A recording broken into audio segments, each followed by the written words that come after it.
Sabi nila, in order to understand Filipinos, you must become a Filipino. Nagtuto na ako ng Tagalog.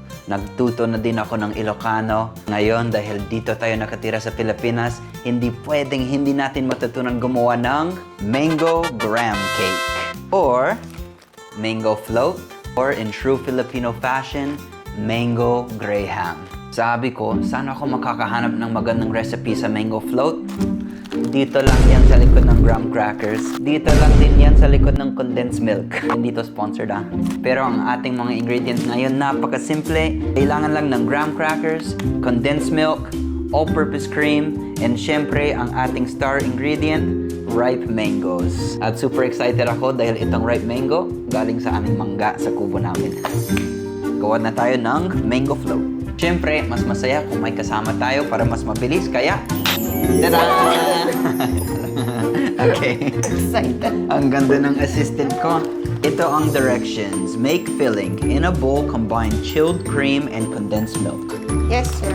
Okay. Ang dali-dali lang. Lahat na to? Ang dami. Try natin. Tingnan natin Okay. Sa? Masugat yung ilong mo. Ano ba yan? Halo daw natin, right? Itong mangga galing sa kubo namin. Tag. Ang tamis. Layer Stack 'em. mo lang. Layer. Layer, grams, tapos cream, tapos mangoes. Tapos? 2 to 3 layers. Three. Oo. Tignan natin kung perfect. Oh. Pero pag i-ganito ngayon natin. Gusto mong ganyan? Dalawa-dalawa? Oh, the perfect higa. Ganun din. Ay, ganun din. Okay, tapos cream.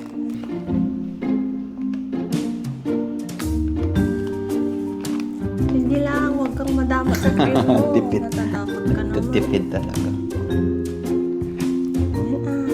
Tapos mangga. Huwag masyadong madami, Sige. Uy, kulang na yung isa mamaya.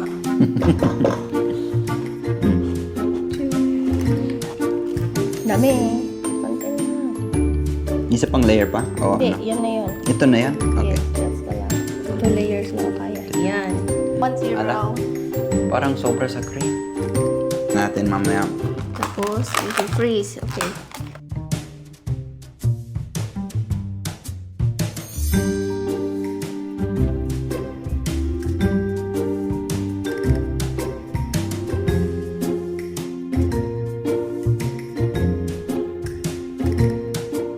Ay, sayang.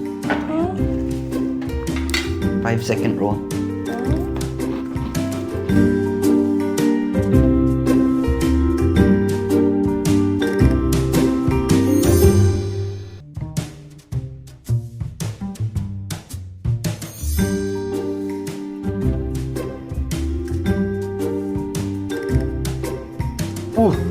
Ito ang final product. Naka-anim ng mango graham cake or mango graham. Ilalagay muna namin ito sa freezer. We'll see how it turns out. Kasya lang 3 dito. 3 muna dyan. Ayun. Ay. Hindi ka mo. Tapos yung 3 sa kabila.